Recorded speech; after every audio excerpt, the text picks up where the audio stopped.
Subscribe করুন education study YouTube চ্যানেলকে এবং বেল আইকনে ক্লিক করুন সবার আগে লেটেস্ট ভিডিও দেখার জন্য। নমস্কার বন্ধুরা, এডুকেশন স্টাডিতে আপনাদেরকে স্বাগত জানাচ্ছি। আমরা ডব্লিউবিপি এসআই মেন্সের উপর অনেক ভিডিও দেখেছি। এই চ্যানেলে অনেক ভিডিও দেওয়া আছে বন্ধুরা। যারাই আপনারা ডব্লিউবিপি এসআই মেন্সের পরীক্ষা দেবেন 3 তারিখে ফেব্রুয়ারি, তাদেরকে আমি বারবার রিকোয়েস্ট করছি বন্ধুরা, প্রিভিয়াস যে ভিডিওগুলো দেওয়া আছে, আপনারা অনেকেই কমেন্ট করেছেন স্যার হিস্ট্রির উপর লেকচার দিন, সায়েন্সের উপর লেকচার দিন। তো আপনাদেরকে আমি বলতে চাই বন্ধুরা, অলরেডি অনেক ভিডিও দেওয়া আছে, প্রায় 30টার উপরে ক্লাস দেওয়া আছে। আপনারা সেগুলোকে দেখুন, আগে সেগুলোকে ইউটিলাইজ করুন এবং আগামী দিনে অর্থাৎ 3 তারিখে আগে পর্যন্ত যা যা টপিক আরও কভার করা সম্ভব আমি কভার করিয়ে দেবো। আপনাদের চিন্তা করার কোনো দরকার নেই। পুরো যা ক্লাস হচ্ছে আপনারা পুরো ক্লাস ভালো করে পড়ুন, বুঝুন এবং এই যে পিডিএফ নোটগুলো সেগুলো আপনারা ফেসবুক পেজ থেকে ডাউনলোড করে নিন। ডাউনলোড করে আপনাদের কাছে ম্যাটেরিয়াল হিসেবে রাখুন, রেফারেন্স হিসেবে রাখুন এবং সেগুলোকে নিয়ম মতো পড়াশোনা করুন বন্ধুরা। আর প্র্যাকটিস করুন। আপনাদের রিকোয়েস্ট বারবার যে পরীক্ষার সামনে চলে এসেছে, ওখানে আপনাদেরকে অ্যান্সার লিখতে হবে। তো সেই কারণে আপনারা কিন্তু অ্যান্সার রাইটিংয়ের উপর ভালো করে ফোকাস করুন। তার কারণ আপনি যতই পড়ুন না কেন আপনাকে কিন্তু লাস্টে অ্যান্সারই লিখতে হবে। তো সেই কারণে আপনারা কিন্তু বারবার অ্যান্সার রাইটিংয়ের উপর ফোকাস করুন। আর বন্ধুরা, প্রত্যেকবারের মতো এবারও আপনাদের কাছে রিকোয়েস্ট করব, যদি আপনাদের ভিডিও ভালো লাগে তো প্লিজ লাইক করুন। আর যদি মনে হয় এই চ্যানেল আপনাদেরকে সত্যি হেল্প করছে এবং আগামী দিনও ক্যান্ডিডেটদের হেল্প করবে, তো প্লিজ বন্ধুরা আপনাদের সোশ্যাল মিডিয়া এবং বিভিন্ন জায়গাতে এই চ্যানেলটিকে শেয়ার করুন। তো আজকে আমি আপনাদের যে ইম্পর্টেন্ট কিছু কারেন্ট অ্যাফেয়ার্স, যেগুলো আমার মনে হয় যেন আপনাদেরকে ডব্লিউবিপি এসআই মেন্সের পরীক্ষায় কোনো না কোনোভাবে হেল্প করবে, সেই টপিকগুলো, কিছু ইম্পর্টেন্ট টপিক আমি নিয়ে এসেছি আপনাদের সামনে, যেগুলো আপনাদেরকে অবশ্যই হেল্প করবে এবং আমার মতে এগুলো 2018 মোস্ট ইম্পর্টেন্ট টপিকদের মধ্যেই পড়ে। তো সেই কারণে আমি বিভিন্ন জায়গা থেকে কালেক্ট করে টপিকগুলো নিয়ে এসেছি আপনাদের জন্য। তো বন্ধুরা, আমি যেমন বারবার বলে থাকি, আমি এবারও বলছি যে এরকম নয় যে কারেন্ট অ্যাফেয়ার্স থেকে ডাইরেক্ট কোশ্চেন করবে। কারেন্ট অ্যাফেয়ার্স থেকে কোশ্চেন অনেক সময় ইনডাইরেক্টও করা হয়। আপনারা যদি যে কোনো সিভিল সার্ভিস বা অন্য কোনো স্টেটের পিএসসি কোশ্চেন দেখে থাকেন বিভিন্ন পরীক্ষার, তো সেখানে আপনারা দেখবেন যে সর্বদা কারেন্ট অ্যাফেয়ার্স থেকে ডাইরেক্ট কোশ্চেন করে না, সেই টপিকটাকে সামনে রেখে তার পিছন থেকে অন্য কোশ্চেন করা হয়। ঠিক আছে, এটাই দেখতে চাওয়া হয় যে আপনার স্ট্যাটিক আর ডাইনামিক এই দুটো কতটা আপনি কোপ আপ করেছেন, অর্থাৎ এই দুটোকে আপনি প্যারালেলি কতটা পড়াশোনা করেছেন, যে আপনি শুধু কারেন্ট অ্যাফেয়ার্স বা ডাইনামিক নলেজের উপর ফোকাস রেখেছেন, না আপনার স্ট্যাটিক পোর্শনটাও ভালো আছে। দেখুন বন্ধুরা, আপনাকে স্ট্যাটিক এবং ডাইনামিক দুটো কি ঠিকঠাকভাবে চালাতে হবে, প্যারালেলি চালাতে হবে, তবে কিন্তু আপনার বেস্ট অ্যান্সার লেখা সম্ভব হবে। তো যাই হোক, আজকের যে টপিক আছে, প্রথম টপিক, সেটা হচ্ছে আপনারা সবাই জানেন যে এপ্রিল মাসে একটা নিউজে এসেছিল যে গুজরাটে বিশ্বের বৃহত্তম সোলার পার্ক। ঠিক আছে, তো এই ব্যাপারটা নিয়ে এখানে কোশ্চেন দেখুন, আমি টপিকটা দিয়েছি। 10 এপ্রিল গুজরাটের ধলিরা স্পেশাল ইনভেস্টমেন্ট রিজিয়ন এ 5000 মেগাওয়াট ক্ষমতা সম্পন্ন সোলার পার্ক নির্মাণের জন্য অনুমতি দিলেন গুজরাটের মুখ্যমন্ত্রী বিজয় রূপানি। এর কাজ সুসম্পন্ন হলে এটি হবে বিশ্বের বৃহত্তম সোলার পার্ক, এমনই দাবি গুজরাট সরকারের। ধলিরা স্পেশাল ইনভেস্টমেন্ট রিজিয়ন সঙ্গে খাম্বাত উপসাগর অঞ্চল মিলিয়ে 11,000 হেক্টর জায়গা জুড়ে পার্কটি নির্মিত হবে। প্রায় 20,000 লোকের কর্মসংস্থান হবে আর বিনিয়োগ করা হবে 25,000 কোটি টাকা। Solar energy corporation of India central transmission unity এর সঙ্গে সম্মিলিতভাবে গুজরাট পাওয়ার corporation limited, Gujarat ঊর্জা Vikas Nigam limited এবং গুজরাট ইলেকট্রিক ট্রান্সমিশন কমিশন সমস্ত প্রকল্পটি তত্ত্বাবধানে দায়িত্বে থাকবে। এর পাশাপাশি প্রায় 1400 কোটি টাকা বিনিময়ে ডিএসআইআর অঞ্চলে 200 মেগাওয়াট উইন্ডো পার্ক তৈরি করার পরিকল্পনা নিয়েছে গুজরাট সরকার। তো এটা তো জাস্ট ইনফরমেশন ছিল। আপনাকে এই ইনফরমেশন থেকে কোনো কোশ্চেন পরীক্ষায় জিজ্ঞাসা করবে না, আপনি লিখে নিতে পারেন। আপনাকে জিজ্ঞাসাটা কি করতে পারে, দেখুন বন্ধুরা, আমি প্রত্যেকটা জিনিসের বলে দিচ্ছি আপনাকে যে আপনাকে কোন কোন জায়গাতে ফোকাস করতে হবে, কোন কোন কোশ্চেনগুলোকে প্রিপেয়ার করতে হবে। আমি আপনাকে গ্যারান্টি সহকারে বলছি যে এই ইনফরমেশনটা থেকে আপনাকে কোনো কোশ্চেন করবেন। হ্যাঁ, যদি আপনার পরীক্ষা এমসিকিউ বেসড হতো তো সেখান থেকে কারেন্ট অ্যাফেয়ার্সে কোশ্চেন এটা থাকতে পারতো যে গুজরাটের মুখ্যমন্ত্রীর নাম কি, বা গুজরাটে বিশ্বের বৃহত্তম কি পার্ক নির্মিত হতে চলেছে, কোন রিজিয়নে নির্মিত হলে চলেছে। তো এই সমস্ত কোশ্চেন এমসিকিউ পরীক্ষা হলে হতে পারত, বাট যেহেতু আপনাদের পরীক্ষা ডেসক্রিপটিভ, তাই আপনাদের কোনোভাবে এই কোশ্চেন জিজ্ঞাসা করবে না। আপনাদের জিজ্ঞাসা করবে যে এরকম কোশ্চেন করবে যে ভারতের মতো একটা ডেভেলপিং কান্ট্রির কাছে সোলার এনার্জি কতটা গুরুত্বপূর্ণ। ভালো করে বুঝুন বন্ধুরা, আপনাকে কোশ্চেন এটা করবে যে ভারতের মতো একটা ডেভেলপিং কান্ট্রির ক্ষেত্রে সোলার এনার্জির গুরুত্ব কতটা। তার কারণ আপনারা জানেন যে সোলার এনার্জি হচ্ছে এমন একটা এনার্জি যেটা হচ্ছে আনলিমিটেড, যেটাকে আমরা যদি ম্যাক্সিমাম ইউটিলাইজ করতে পারি তাহলে কিন্তু এই সোলার এনার্জি আমাদের কান্ট্রিকে ডেভেলপ করতে সত্যিই খুব হেল্প করবে। তাছাড়াও আপনারা জানেন অবশ্যই, তবু আমি আরেকটা পয়েন্ট যেটা বলতে চাই সোলার এনার্জি সম্পর্কে, সেটা হচ্ছে যে সোলার এনার্জি হচ্ছে পলিউশন ফ্রি, অর্থাৎ কোনো প্রকারের এনভায়রনমেন্টাল পলিউশন করে না, এনভায়রনমেন্টালি কোনো প্রকারের ডিগ্রেডেশন কোনো প্রকারের সোলার এনার্জি করে না। তো যেহেতু সোলার এনার্জি এনভায়রনমেন্টাল ফ্রেন্ডলি এবং আপনার সঙ্গে সঙ্গে ডেভেলপমেন্টও প্রচুর হেল্প করে, তারপরে আপনার যেটা হচ্ছে এর সোর্স হচ্ছে আনলিমিটেড। সব থেকে বড় কথা যে সোর্সটা কি, লিমিটেড না আনলিমিটেড। আমরা যে কয়লা থেকে যে শক্তি উৎপন্ন করি, তাপবিদ্যুৎ শক্তি, আপনারা জানেন যেটা ইন্ডিয়ার সব থেকে বেশি উৎপন্ন করে থার্মাল এনার্জি, তো সেই থার্মাল এনার্জি কিন্তু লিমিটেড। কেন লিমিটেড? কারণ কয়লার সোর্স লিমিটেড। তো সেই কয়লার source limited, thermal energy limited, কিন্তু সোলার এনার্জি কোনোভাবেই লিমিটেড নয়, সেটা আনলিমিটেড। তো আপনাকে পরীক্ষায় কি কোশ্চেন দিতে পারে আপনি বুঝতে পারছেন যে কোশ্চেন আপনাকে এটা করতে পারে যে সোলার এনার্জি ভারতের মতো একটা ডেভেলপিং কান্ট্রিকে কতটা হেল্প করবে, বা ভারতের জন্য সোলার এনার্জি কতটা দরকার। আপনাকে এই কোশ্চেনটা করতে পারে, তার কারণ সোলার এনার্জি নিয়ে ভারত সরকার অনেক প্রকারের স্টেপ নিচ্ছে। আপনারা যদি ডে টু ডে নিউজ পড়েন তাহলে আপনারা অবশ্যই দেখতে পাবেন।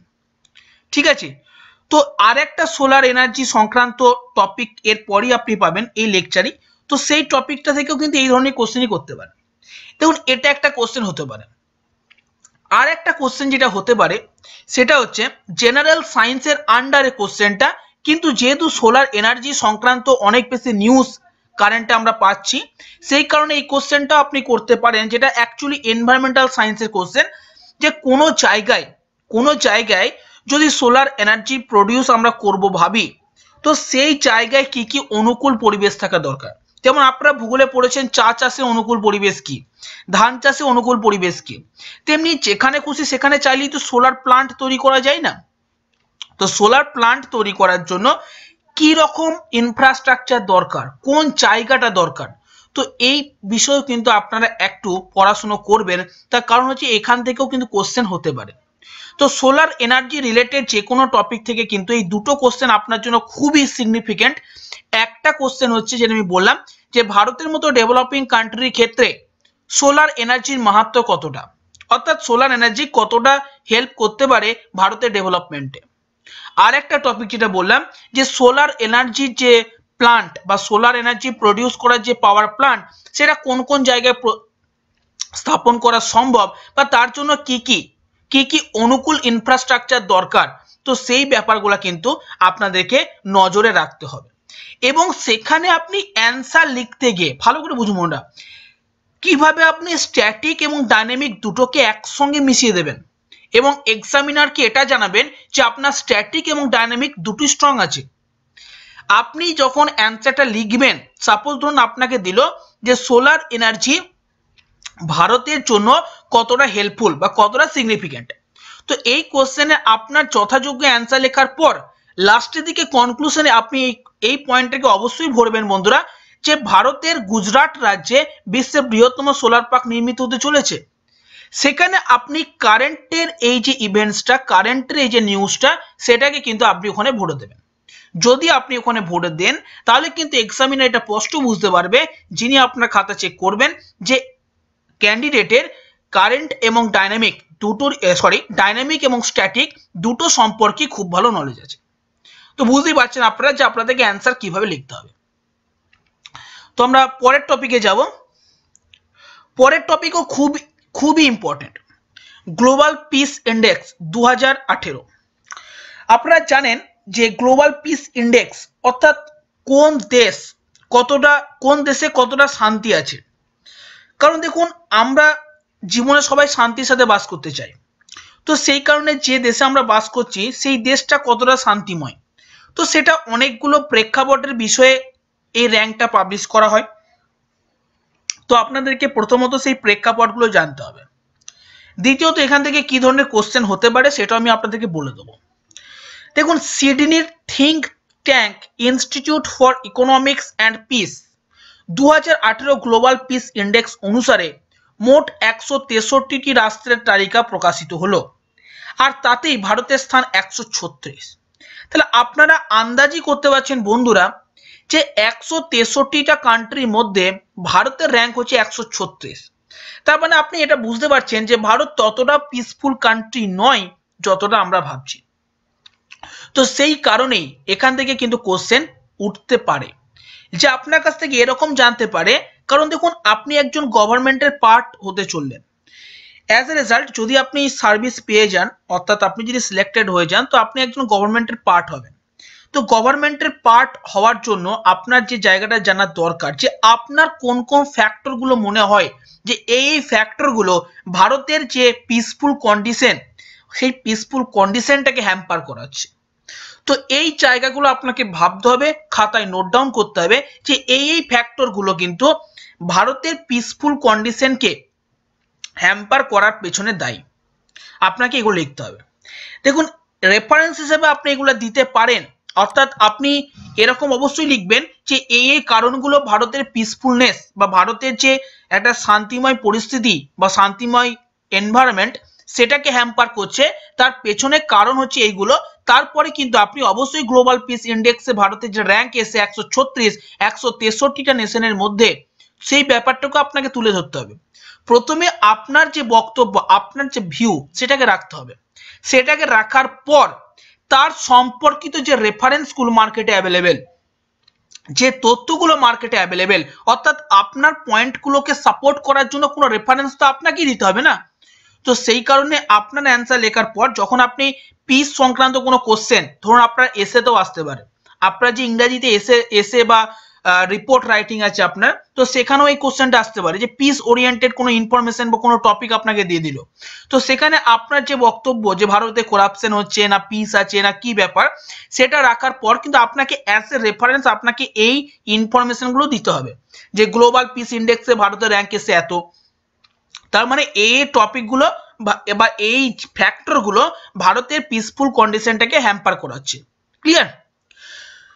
তো আপনারা যদি 2017 সালে দেখেন, 2017 সালে এই স্থান ছিল 137 নম্বরে, অর্থাৎ এক ঘর জাস্ট উপরে উঠেছে।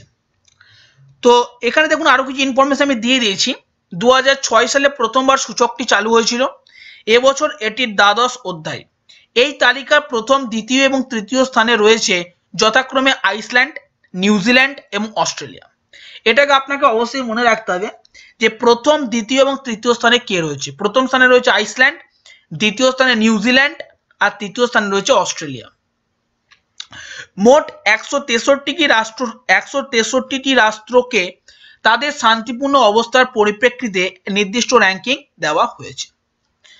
কিভাবে সামাজিক স্তরে শান্তি শৃঙ্খলা বজায় রাখা হচ্ছে, এর ফলে ভবিষ্যতে দেশের আর্থিক উন্নয়ন কতটা সুগম হবে তার বিশদ বিশ্লেষণ করা হয় এই ইন্ডেক্সের মাধ্যমে। মোট 23টি গুণগত ও পরিমাণগত মানদণ্ড রয়েছে, তাদের মধ্যে অন্যতম হলো হত্যাকাণ্ডের হার। এইগুলো আপনাকে উল্লেখ করতে হবে বন্ধুরা, এই ফ্যাক্টরগুলো কিন্তু আপনাকে, হত্যাকাণ্ডের হার, অস্ত্রাদির ব্যবহার, মানে অস্ত্রাদির ব্যবহার হবে, এখানে স্পেলিংটা ভুল হয়েছে, অস্ত্রাদির ব্যবহার মানে আর্মস যেগুলো ইউজ করা হয়, সন্ন্যাসবাদ এর প্রভাব, মোট সন্ত্রাসবাদ হবে, এটা সন্ত্রাসবাদ হবে, স্পেলিং গুলো ভুল হয়ে গেছে বন্ধুরা, কিছু মনে করবেন না, আপনারা কারেকশন করে নেবেন। সন্ত্রাসবাদের প্রভাব, মোট সংখ্যা কতজন সশস্ত্র পরিষেবার সাথে যুক্ত রয়েছে প্রভৃতি। এর সাথে মোট 3টি প্রধান ক্ষেত্র রয়েছে যার উপর ভিত্তি করে তৈরি হলো তালিকা: সমাজের নিরাপত্তা ব্যবস্থা, গৃহযুদ্ধ এবং আন্তর্জাতিক সংঘাত আর সামরিক বিস্তার। তো এখান থেকেও কিন্তু আপনারা একটা ইম্পর্টেন্ট কোশ্চেন আপনারা পরীক্ষায় এক্সপেক্ট করতে পারেন যে গ্লোবাল পিস ইন্ডেক্স থেকে ভারতের র্যাঙ্ক কত, এবং সেই বেসিসে একটা কোশ্চেন কিন্তু পরীক্ষায় আপনার থাকতেই পারে বন্ধুরা। তো এই টপিকটাকে কিন্তু আপনারা ভালো করে দেখবেন। এর পরের যে টপিকটা আছে বন্ধুরা, সেটা হচ্ছে বিশ্বের প্রথম সম্পূর্ণ সৌরশক্তি পরিচালিত বিমানবন্দর কোচিন এয়ারপোর্ট। এই যে আমি প্রথমেই যে আপনাদেরকে সোলার এনার্জি সংক্রান্ত যে ইনফরমেশনটা দিলাম, এখান থেকেও সেই একই টাইপের কোশ্চেন পরীক্ষা আসতে পারে। এইগুলোকে জাস্ট আপনি অ্যাজ এ রেফারেন্স রাখতে পারেন যে ভারত কোন কোন জায়গাতে বা কোন কোন সেক্টরে সোলার এনার্জিকে ইমপ্লিমেন্ট করার চেষ্টা করছে। এইগুলোকে আপনাকে আপনার অ্যান্সারের পয়েন্টগুলোকে সাপোর্ট করার জন্য আপনাকে এগুলো দিতে হবে, ঠিক আছে? তো এটাকেও আপনি রাখতে পারেন অ্যাজ এ আপনার পয়েন্ট যে বিশ্বের প্রথম সম্পূর্ণ সৌরশক্তি পরিচালিত বিমানবন্দর কোচিন এয়ারপোর্ট, ঠিক আছে? তো এই টপিকটাকে আমি আর পড়লাম না, এটাকে আপনি নেবেন। এরপর হচ্ছে বিশ্বের বৃহত্তম মূর্তি উন্মোচন করলেন প্রধানমন্ত্রী। দেখুন বন্ধুরা, এই টপিকটা থেকে কোশ্চেন আপনাদের বললাম তো যদি এমসিকিউ পরীক্ষা হতো তো আপনি কোশ্চেন অবশ্যই এক্সপেক্ট করতে পারতেন, কিন্তু যেহেতু আপনাদের ডেসক্রিপটিভ পেপার তাই আপনাকে এরকম কোশ্চেন দেওয়ার প্রবাবিলিটি খুব কম যে স্ট্যাচু অফ ইউনিটি যেটা তৈরি করা হয়েছে পৃথিবীর বৃহত্তম মূর্তি, তো সেটা গুজরাটের, সেটা কোন রাজ্যে আছে, এটা এমসিকিউ কোশ্চেন তাহলে হতে পারতো বন্ধুরা। তো এটা সম্পর্কে আপনাকে যেটা দিতে পারে পরীক্ষায় কোশ্চেন, সেটা তো হিস্ট্রি পয়েন্ট অফ ভিউ থেকে, অর্থাৎ আপনার হিস্ট্রি সাবজেক্ট আছে ডেসক্রিপটিভ পেপারে, তো ডেসক্রিপটিভ পেপারে হিস্ট্রি সাবজেক্ট থেকে আপনাকে এরকম একটা কোশ্চেন অবশ্যই দিতে পারে যে স্ট্যাচু অফ ইউনিটি কার জন্য বানানো হলো। না, আপনারা জানেন 143তম জন্মবার্ষিকী উপলক্ষে, অর্থাৎ যাকে আমরা বিসমার্ক অফ ইন্ডিয়াও বলা হয়, আপনারা জানেন বিসমার্ক অফ ইন্ডিয়া যাকে বলা হয় সর্দার বল্লভভাই প্যাটেল, সেই সর্দার বল্লভভাই প্যাটেল যার নামই আপনারা 1928 সালে বারদৌলি মুভমেন্ট, আশা করি আপনারা সবাই শুনেছেন 1928 সালে যে বারদৌলি মুভমেন্ট হয়েছিল গুজরাটে, সেই 1928 সালে বারদৌলি মুভমেন্টের পর থেকে কিন্তু আমরা অনেকবারই সর্দার বল্লভভাই প্যাটেলের নাম পেয়ে থাকি, এবং ইন্ডিয়াকে ইউনিফাই করার ক্ষেত্রে অর্থাৎ ইউনাইটেড রাখার ক্ষেত্রে কিন্তু সর্দার বল্লভভাই প্যাটেলের অবদান কম ছিল না। তো সেই বারদৌলি মুভমেন্ট থেকে শুরু করে সর্দার বল্লভভাই প্যাটেলের যা যা কৃতিত্ব আছে আপনাকে সেগুলো কিন্তু একটু নোট ডাউন করতে হবে বন্ধুরা। তার কারণ হচ্ছে যেহেতু statue of unity Sardar Vallabhbhai প্যাটেলকে নিয়ে, এবং সর্দার বল্লভভাই প্যাটেল ভারতের হিস্ট্রিতে একজন অন্যতম গুরুত্বপূর্ণ ব্যক্তি, আপনারা সবাই জানেন, কারণ যাকে বিসমার্ক অফ ইন্ডিয়াও বলা হয়। তো সেই কারণে আপনাকে একটু সর্দার বল্লভভাই প্যাটেলের ভারতের হিস্ট্রিতে কোন কোন জায়গায় অবদান আছে, কি অবদান আছে, ওনার উপস্থিতি ভারতকে স্বাধীনতা পেতে কতটা উপকৃত করেছে, অর্থাৎ কতটা ভারতকে সুবিধা দিয়েছে, তো এই ব্যাপারগুলো কিন্তু আপনাকে একটু নোটিস করতে হবে বন্ধুরা, একটু ফোকাস করতে হবে আপনাদেরকে, কারণ এই জায়গাগুলো থেকে একটা হিস্ট্রি পয়েন্ট অফ ভিউ থেকে কিন্তু কোশ্চেন আসতে পারে, চান্স আছে। তো সেই কারণে কিন্তু আপনারা ওই জায়গাগুলোর উপর একটু ফোকাস করবেন বন্ধুরা, ঠিক আছে? আমি বলে দিচ্ছি যে কোন কোন জায়গাতে কি আপনাকে পড়তে হবে, কোন কোন জায়গাতে আপনাকে কোন জায়গাটা ফোকাস করতে হবে, কোন জায়গাটা ফোকাস করতে হবে না, ইন ডিটেলস আমি লেকচারের মধ্যে বলে দিচ্ছি। আপনারা প্লিজ এই জায়গাগুলো ফলো করুন, আপনি পরীক্ষা খুব ভালো দেবেন, এটা আমাদের গ্যারান্টি। এরপরে যেটা লাস্ট টপিক আজকে বন্ধুরা, সেটা হচ্ছে আর্থ আওয়ার। দেখুন, এনভায়রনমেন্টকে নিয়ে গভর্নমেন্টের অনেক ক্যাম্পেইন চলছে, আপনারা জানেন চিপকো মুভমেন্টের নাম আপনারা শুনেছেন। তো এই ধরনের যত মুভমেন্ট হয়েছিল বন্ধুরা, সমস্ত কিন্তু এনভায়রনমেন্টের উন্নতির কথা ভেবে, সবই কিন্তু এনভায়রনমেন্টের কথা ভেবে। তো সেই এনভায়রনমেন্ট ওরিয়েন্টেডই কোশ্চেন হচ্ছে আর্থ আওয়ার 2018। তো আর্থ আওয়ার 2018 এখান থেকে ডাইরেক্ট কোশ্চেনই আপনি এক্সপেক্ট করতে পারেন। ইম্পর্টেন্ট কোশ্চেন যে 28শে মার্চ সারা বিশ্ব জুড়ে পালিত হলো আর্থ আওয়ার 2018, রাত 8:30 থেকে রাত 9:30 পর্যন্ত সমস্ত জায়গার অপ্রয়োজনীয় বাতি নিভিয়ে এটি উদযাপন করা হলো। আমাদের দেশের বিভিন্ন গুরুত্বপূর্ণ দর্শনীয় স্থান যেমন রাষ্ট্রপতি ভবন, ইন্ডিয়া গেট, দিল্লির অক্ষয়ধাম মন্দির, হায়দ্রাবাদের বুদ্ধ মূর্তি, কলকাতার হাওড়া ব্রিজ, মুম্বাইয়ের গেটওয়ে অফ ইন্ডিয়াতেও এই এক ঘন্টা লাইট বন্ধ রাখা হয়েছিল।